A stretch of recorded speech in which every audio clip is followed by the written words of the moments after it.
Good morning, everyone in the soon-to-be Sheepdog Brotherhood. My name's Doug Hewlett, and I had the pleasure of having with me today my partner in crime here, Brett Atterbury.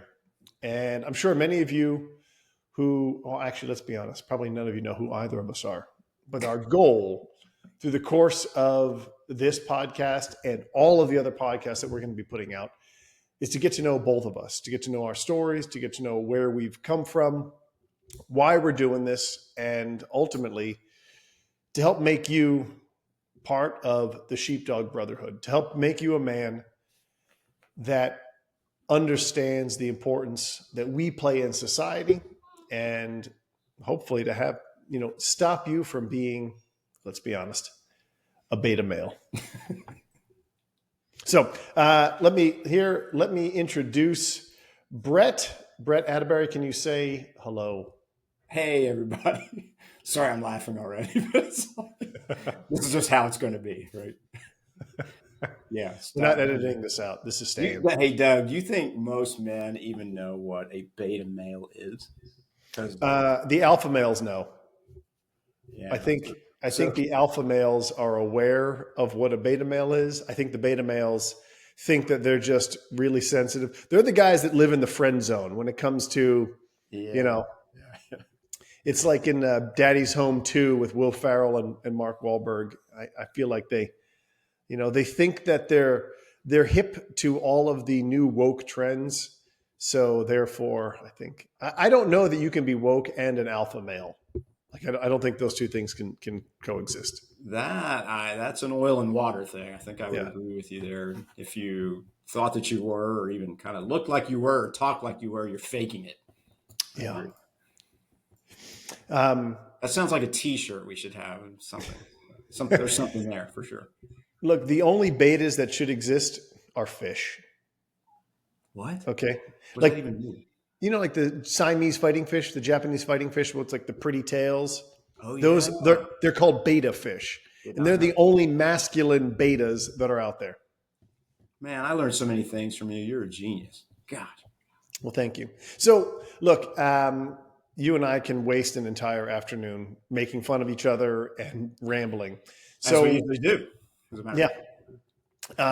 So I figured this would be a good opportunity for us in the first episode here. And look, maybe we move this around and it's not the first episode, but let's take a little bit of time and just talk about the genesis of what it is we're trying to do, right? Where this idea came from and why it's called the Sheepdog Brotherhood and what our ultimate goal is for what we're trying to do here. So, I'll kind of start off first. You and I have known each other for how many years now? We first met in an Acts retreat in the Austin area when both of us went to St. Louis King of France Church down there. And I'm going to guess, Doug, that was probably like 2018. Does that sound right? I think, 2018. We moved here in 2014. Yeah. We lived for a year downtown, and then we moved. Yeah, it's probably 17 or 18. Yeah, something like that. Seems longer. I mean, it is kind of a burden, having to talk to you all the time. It makes time like really seem interminable. Sorry. Well, it's also because you're nearing 60. Oh, and there you go. It just was a matter of time before the old jokes came out. I got you. Yeah. Thank you, brother. I want to make sure that at some point today we talk about the Great War and what it was like for you. My role in it, sure. Yeah. As an alpha male, not a beta male. There were no beta males back then, I don't think. Okay, so we went on a retreat together. You and I think, had a lot of. And can you hear me all right? Is this? Yes. You picking up? Okay. You and I had a lot of shared commonality and shared background. Athletes in college. We both ran track. You'd spent time in Philadelphia. I grew up outside of Philadelphia. So we had some natural commonalities. I think we're the youngest people on the retreat. And We were both thin, there's that as well. Neither one of us were morbidly obese, which is good. Not to say that other people are, but just in general in society, I feel like we're walking around usually the two thinnest guys around. We still may have that in our future, though. I mean, that could be a goal, right? If we want it. Yeah. So we had some commonality. We didn't know each other going into the retreat, but we left the retreat. Obviously, anyone who's ever been on a faith-based retreat, knows the impacts that you can have, that they can have on you, and some of the friendships that you make. And certainly, all these years later, you and I have stayed in touch. We've grown deeper in our friendship. I think we've grown deeper in our faith because of that time together, and then just our own journey trying to increase and improve our relationship with God. Right. Yeah.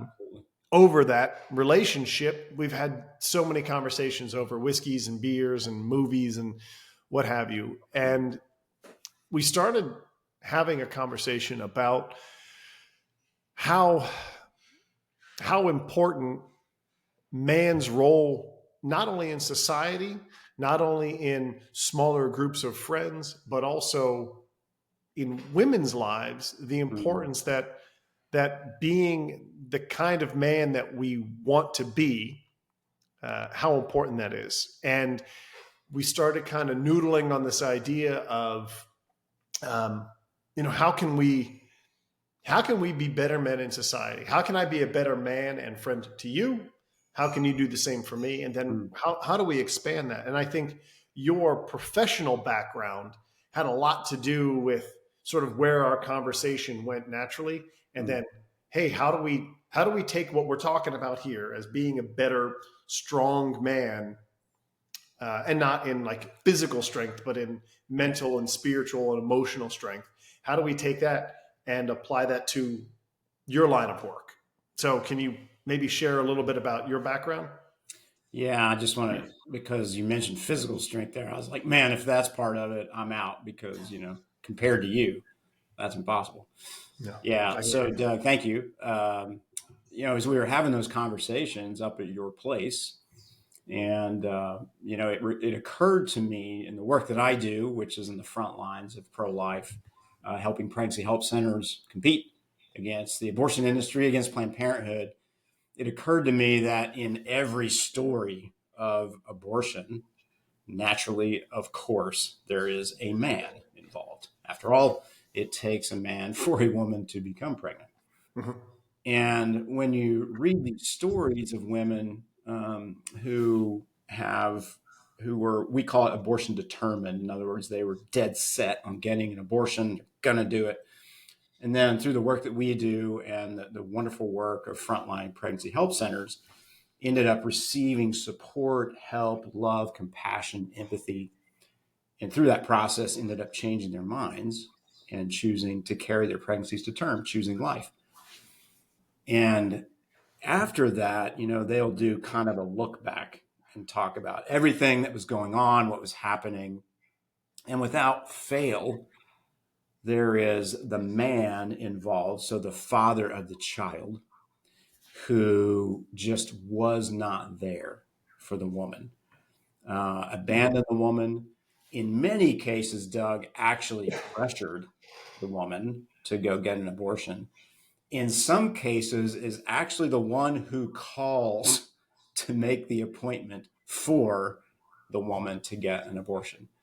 And so as you and I were talking about that, I was like, what a massive failure on the part of a man to not stand up for that woman in her time of need. And believe me when I tell you, many women will say, as they're looking back at all the things that led to them deciding to, or having as a mindset to abort their children, the support of the father of the child, or in this case, really the lack of support of the father of the child, is the number one thing. Mm-hmm. And that it makes sense, right? Because it was an intimate act that caused that pregnancy. And here the other partner in that intimate act is completely backing out, running away, and in many cases actually pressuring putting so much psychological, emotional pressure on the woman. And remember, abortion is a young person's issue. The vast majority of abortions are women 18 to 29. And so these women many of them haven't had that experience yet of maturity to stand on their own. They really need that kind of support in a moment of need like that. And Mm-hmm. it's just completely lacking. So that really kind of got my wheels turning as you and I were having that talk about, wait a second, in this issue of abortion in our country, it rarely is the role of the man discussed. If it is discussed, it's discussed in the manner that I just talked about it, Yeah. like the completely negative aspect. But rarely is it discussed as like, wait a minute, what should men do? Like, if you flipped it around, I mean, you could just say, well, simply that man should support her, and then, maybe she'll make a decision for life, and that's true. But what about more like generally, what should we as men be doing to support women, to to elevate the nobility of women in general? Like, what should I do? What should you do? Mm-hmm. And not just at the moment of an unexpected pregnancy, but from the time it's a little girl. Like, what should fathers be doing? What should brothers be doing? What Mm-hmm. should all the family be doing? What should anyone be doing? What should any man be doing in terms of raising the nobility of women from the time that they're born? Any woman that's in your circle of influence, from your family members all the way through your colleagues, friends, and frankly, even strangers, Mm-hmm. what should we be doing? And so you and I just continue to kind of bandy that about and realized that, man, there's an opportunity here, and men as a group should not only be talking about this more, about what that looks like, and that's kind of what the journey that you and I have been on here, what that looks like, but we should start to come together, have more serious discussions about that, and build each other up so that, iron sharpens iron, so that we could get better at it. So that's kind of, what we've been talking about. Um, I think one of the other things that you and I discussed was, let me trying to flop these things around here. Um, One of the other things that you and I had discussed was this idea of standing in the gap, standing in the Mhm. breach, being a Yeah. being an impenetrable wall for someone in need. And that's where this idea of the sheepdog brotherhood came about, right? Brotherhood obviously I think makes sense, right? Group of men together committed to a common purpose for bettering someone. Like a brotherhood, I don't I'm sure there's a negative connotation of a negative brotherhood. Um, but when I think of it, I think of like, men trying to do good. And then a sheepdog, for those that don't know, if you happen to have a flock of sheep, a sheepdog is an animal that is hardwired to lay down its life in protection of the flock, Yeah. of the sheep. And this idea of, it's not, if you've ever seen a picture of a sheepdog, and maybe we can edit in a photo here at this point. Um, Not but the one of your Halloween costume where you were, no, not that one. no, not that photo. Okay. Um, but a sheepdog generally, it looks like a Labrador, right? Like no one has ever been afraid of like a golden retriever, not really an intimidating looking dog.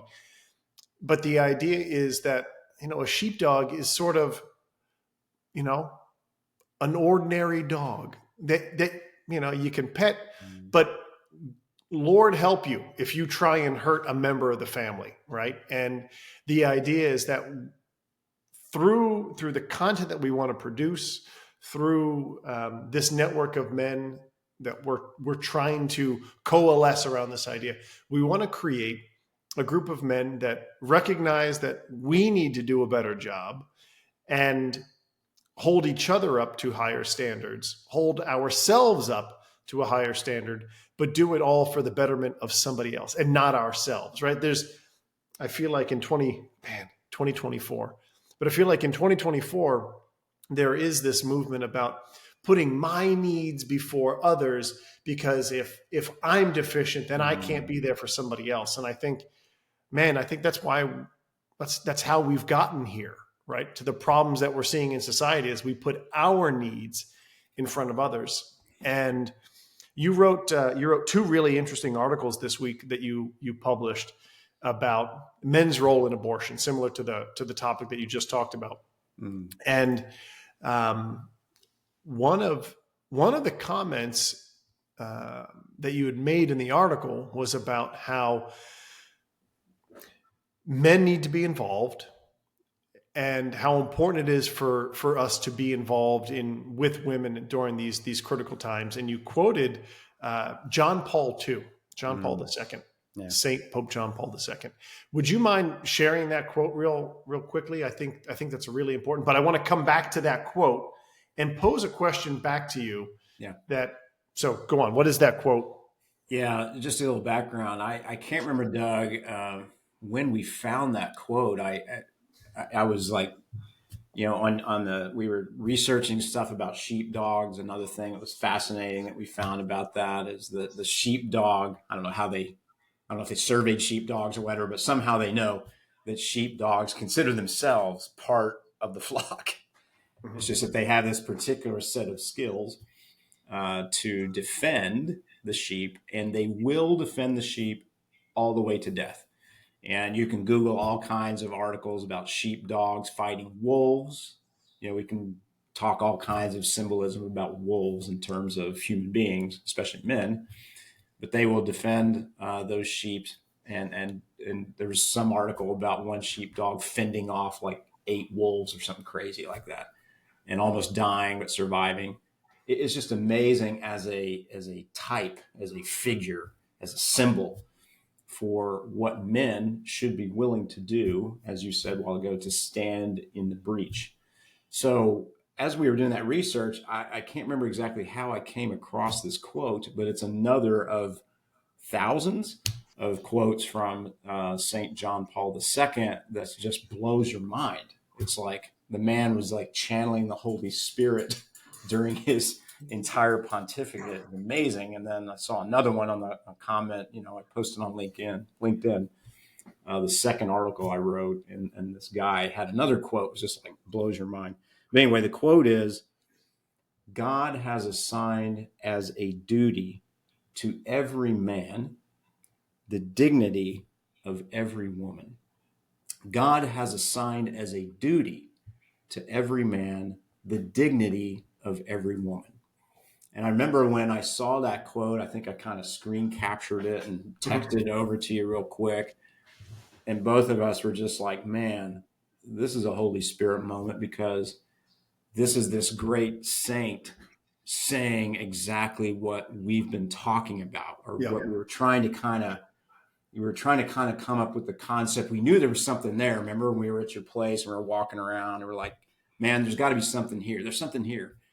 And I think when I saw that quote, it kind of solidified it for me. It's like, here is, when you really dive into this a bit, which I did a little bit in the article that you're referencing, this is something that, if as a man, if you take this seriously, this assignment from God, this duty, and then you understand what dignity really is, and you look up the definition and really pray about that and contemplate it, study it, discuss it with other men, it starts to change your view on not only how you should look at women. When I say look, I don't mean visually, but how you should consider them as, precious daughters of God, but then how you should act, like what you should do. And it kind of convicts me, Doug, because, when I ask my own self, which I did in that first article, how am I doing? Well, I would say maybe better, but still miles to go. Sure. A lot more I could do. And then you think about broadly, I'm going to guess here, if the population of the U.S. is 350 million, half or so are men. Well, not men, but let's say 100. There's at least 100 million male adults in the United States. If 100 million of those men were acting in the way that God has said, assigned to each one of those men as a duty, the dignity of every woman that is in their lives. Can you imagine how that would change society? And since I wasn't writing a book about this, I was just writing an article. I just applied the question to the specific issue of abortion. And the reason I did that, Doug, is because I know from my own experience, and there's plenty of research on this, if you get down to what is the fundamental emotion at play when a woman makes a decision to have an abortion, it's always, always, always, always fear-based, afraid of something. A lot of times it's an economic issue. It could be an education issue. It could be a lack of support from those around her, et cetera, et cetera. And if you consider that and you go, well, what would be the thing that would take away that fear? Or why be afraid in the first place? Yeah. Could men acting in this regard, if every man took this duty, this assignment from God seriously and really understood what elevating the character, what elevating the dignity of women meant in their lives and took action on that. Gosh, I even kind of got utopian there for a second. My article was like, well, would we even have abortion? First of all, would you even have as many unexpected pregnancies if men were acting in such a noble way? I think the answer is probably not. But there's a lot more to explore there. But that was kind of the thought I had going into those articles. And, for people that are maybe listening to this for the first time, our goal here is to bring up topics that are affecting men, that are affecting society. The intention here is not to be just abortion focused or just, the derelict men focused, right? Like we want to cover a lot of topics here, but I think just in better understanding who you are, it's part of your story, like what you do for a living, as the CEO of Heroic Media. And you could probably talk about that, but maybe that's for a future episode. But the idea is that, we want to challenge men to be better, right? I mean, I think if maybe the title of the name of this podcast, or someone forwarded it to you or shared it with you, and you decided that you wanted to check it out and hear what we had to say. Our hope is that we can call each other to a greater responsibility. We can call each other to hold ourselves to a higher standard, because if we look around where we're at in society today, man, it feels like the walls are falling down, right? And when I read your article, I thought about the following thing. Your article talked a lot about how men are, a lot of that weight, at least 50% of creating a baby falls on us, right? Right.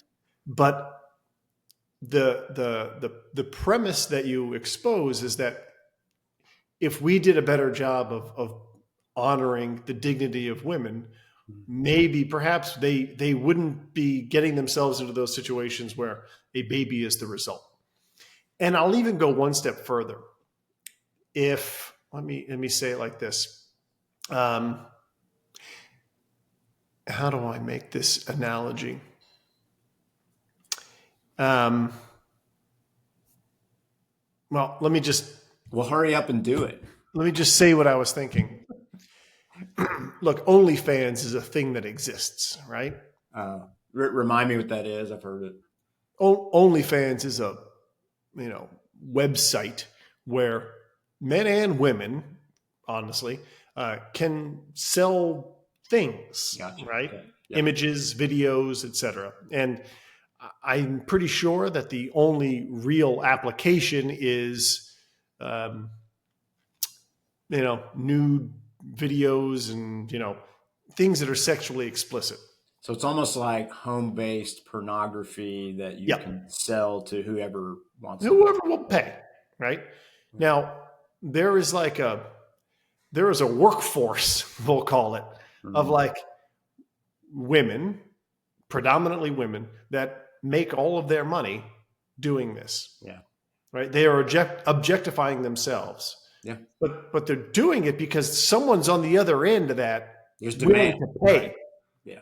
willing to pay. Yeah. Right? So where are we as a society that, you Yeah. know, Mm. look, some of there's a girl somewhere right now doing that because she sees that her options are, well, if I do this, I can make money, or Yeah. someone's willing to pay and pay me attention. I mean, I think it's absolutely impossible, right? That we somehow could get all men to stop doing that. Yeah. But at a certain point, if we reduced the demand, the supply would go away. Of course. Of course. Um, but that's a pretty tall ask. Well, I know it sounds utopian. I get it. And is that going to happen in this world where we're all broken, we're all sinners? Of course not. But I think it's always important to say, well, that's true, but what can I do? And Doug, you and I've seen, you started this, you were talking about when we met and we were on an axe retreat, and I don't remember how many other men there were, but let's say there were 50, something like that. And, I would say, if I remember correctly, I know you and I did a few of those retreats, but in that first one, when we were retreatants, there were men there who were, I mean, it's almost like someone like roped them and pulled them into the retreat, right? They they did not want to be there, but there was just enough where they said, okay, maybe their brother or uncle or something kind of forced them to go, and they were tired of the pressure, so they finally went. And they were exposed to a couple of things, some ideas that they'd never heard before. Mm-hmm. They were exposed to men of virtue, holiness, and high character. And through that, what is it, 3 days? Through that 3 days, that experience started to change something in their hearts and minds. And so I think that's what we're talking. And the result would be, I mean, I'm thinking of a couple of guys I remember that are now, years later here, are just very faithful Christians, have become better husbands, have Mm-hmm. become better friends, have become better colleagues. They're just better men. They actually wake up every day seeking greatness. Like, how do I become a better man? How do I become a great man? What does that even mean? So much of the time it's like men don't even know what the heck that means. Is being a great man being, oh, I go make a lot of money and I have, 1,000 employees under me? Well, you and I know, no, that's not the Mm-hmm. answer. But a lot of guys don't know that. It's like they've never heard anything that really kind of like sets their hearts on fire, that Holy Spirit that's already kind of working in them. And so, in the same way, I think what we're talking about doing here is starting to talk about, and you're right, it's not just about the abortion issue, but it all ties together. Mm-hmm. It's like if you're seeking to become a man of virtue, a man of holiness, a man of great character, the effects that can have on everybody in Yeah. your circle of influence are phenomenal and just incredible. I've seen it in my own life. I'm still far from, as you know well, Doug, still have a long ways to go. But in my journey, I came into the Catholic Church 20 years ago this coming April. And, thanks be to God and all glory to God, just by working on myself, I've been able to influence people. Maybe even you I influenced, who knows? Maybe not in the right way, but that was my goal anyway. Don't know if I succeeded. And you affect me, and we all affect each other, and we have these other things like Exodus 90, Acts retreat, chirp retreats, Curcio. There's a bunch of them. But when men get together and we talk honestly with vulnerability and transparency about these issues, we're being honest and we're starting to learn. and we're opening up and we're lifting each other up. And I think really that's kind of what you and I are doing here. It's a different frame of reference. It's a different angle. Let me add to that. The idea of a man, I think society has this image that when a man talks about how they're feeling, their emotions, et cetera, that is a weakness. And I think for men, being vulnerable, being honest, speaking truthfully about things that maybe are typical conversations or topics that we don't share, that's difficult. And I think all men would agree that when you do something that is difficult, that makes you strong. Ergo, talking and sharing your feelings and being open and vulnerable and talking to other men to make yourself better, being willing to do that makes you a stronger, more capable man. And if it's society, we've got that turned on its head, right? Where we think that like, oh, well, if I share my feelings or talk about something that, look, recently I went through a job loss, and for 8 months, I did not talk about that job loss, right? I I spoke about how I had a career change, but at no point in time did I honestly state that like I got fired from a job after 20 years with all the experience that I had, got fired from a job. Didn't make sense, but I didn't share it. And through those 7 months, there were times when I felt like there was, an elephant sitting on my chest. Like there were days I couldn't breathe, and I didn't talk to anybody about that, I think as a man, when you can show humility is a true sign of your own internal fortitude, your own strength, your own mental toughness. When you can actually say like, man, I screwed up, or I made a mistake, or I can't do this alone. I need your help. And that's what we want this to be, a group of men who come together. It's not just Catholics. It's not just Christians. It's men in general. I think if we can get to a point where how about this? I love that quote from St. JP2. But I thought of another way to even distill it even more simply. My honor as a man is tied to the dignity of others.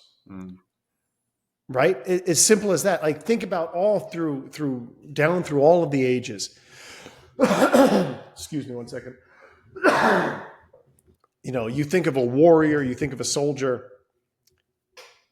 In movies, when you see a soldier lay down his life for one of his brothers, one of his brothers in arms, another warrior standing beside him, somebody who's maybe been wounded, is now in a vulnerable position, the soldier that runs to their aid and protects them, or throws their body on top of the other one to protect them from something that's coming.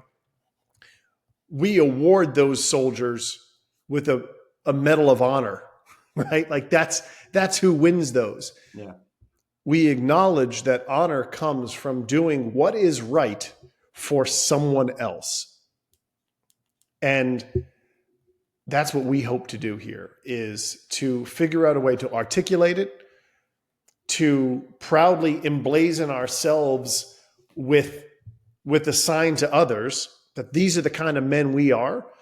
And we want to take this group that we hope to build, that we seek to, bring others into this circle, educate them by bringing in other people to talk, people who have way more experience, right? Like, man, I know some pretty awesome dudes who were Navy SEALs, military veterans, pilots, people who understand what it means to stand in the gap under real threat of death and peril for the benefit of others. And I want to be able to bring in those men who have that experience and to talk about what it means to do those things. I want to bring in women to talk about how do they view simp men? How do they view men who are unwilling to do those tough things for the benefit of others, and the implications that can have? Yeah. So that's my goal here, is to I I don't necessarily want this. Look, my faith is incredibly important to me. It guides hopefully every decision that I make throughout the day. And I know it's the same for you. Yeah. Frog in my throat. But I don't necessarily see this as a faith-based podcast, and maybe that's what it turns into. But I know that that's the thing that guides my decisions. Yeah. And look, my faith has always been important. I can't remember a time when going to our Lord in prayer wasn't something that I did. But I also know that I am a very sinful man who made lots of mistakes, especially earlier in my life. And I've certainly repented for those things. I've gone to God asking for forgiveness for those things. But they're still in my past. There's still things that I've done. I am not by any means, and I know you're not, at a point in our lives where we still don't fall into those mistakes and fall into those traps and look at someone and be like, yeah. Right. But if we know that we're part of a group that's trying to get away from that, part of a group that's trying to be better, and when we see an attractive woman, our first thought is that's somebody's daughter, that's somebody's wife, and approach it with that level of dignity and respect. And a daughter of God. It's like, man, in other words, we both have the same Heavenly Father. And what would he be thinking right now? Well, not only is he thinking it, he knows what our thoughts are. So would he be proud of the man that I'm being right now with those thoughts that are going through my mind? I think we all know the answer to that is no. But Doug, I think something you're keying on, it's like we're broken and we still make these mistakes. But I've noticed in my own life, and again, it doesn't mean I don't make a mistake, but a lot of times, even when I turn to those kinds of things, I'm doing that. There's also now this, maybe this is a muscle that's been developed in the background. That's really what we're talking about here. This muscle that's been developed. It's like the devil and the angel on the shoulder. And at least now that angel is going, Brett, you shouldn't be doing that. Stop doing that. Don't do that. Whereas in the past, I didn't have that at all. I mean, it was completely, the little red guy was totally in control. There wasn't even this conscious, developed, formed conscious on the other side countering any of that. So I think a lot of men in our society, they don't have that conscious that's been developed to battle against all these bad habits that you and I are talking about. I think I just came up with a logo, or not a logo, but a tagline. I thought you were going to have another T-shirt, another hat. The Sheepdog Brotherhood. We do hard things. I like it. Look, what we're proposing is not easy. We're asking us to change how we do things. We're asking men who want to be better to, pick up this mantle of being better and challenging one another and holding each other to a higher standard. And I think that's hard. I started before the year ended. I figured it was important that I try and get into some better shape and develop some better habits. And I didn't want to just use that trope of like, my New Year's resolution is to do this, thing that you do for 3 days and then you stop. I figured if it was important enough to do it at some point, I should start now. So I started doing a cold plunge in the morning. Whew. In your pool in the back.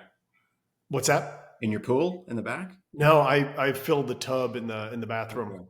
Okay. But here's my point in doing that is, one, there are health benefits, right? That's what people say. There's health benefits. It seems like it makes sense. I feel better doing it. But one of the biggest reasons I enjoy doing it is because it's hard. Yeah. And I go, I'm going to start my day by doing something hard. Like it. And if I can do that, if I can submerge myself in really cold water and sit there, man, I can probably go do some other hard things today. So I love that, Doug. Well, look, I think this is I think we hit a good stopping point for our first, podcast, our first attempt at letting our mental and verbal diarrhea, we let it run as long as we can. We got to take some Imodium, call it quits for this first episode, and you know, we can collect ourselves and see where we go from here for episode 2. I have some ideas for that. Oh, good. Well, Brett, thank you so much for taking time this morning for chatting, and hopefully, maybe once we release this, people will see that maybe we're onto something, maybe we're not. But I'm pretty sure that given who you are, there's people are gonna tune in and want to hear more. Brother, it's been my pleasure. This was a lot of fun, and I look forward to more for sure. All right, thanks, Brett. See ya. Don't hang up. We got to make sure that it all gets uploaded. Are we going to do episode 2 right now? And session.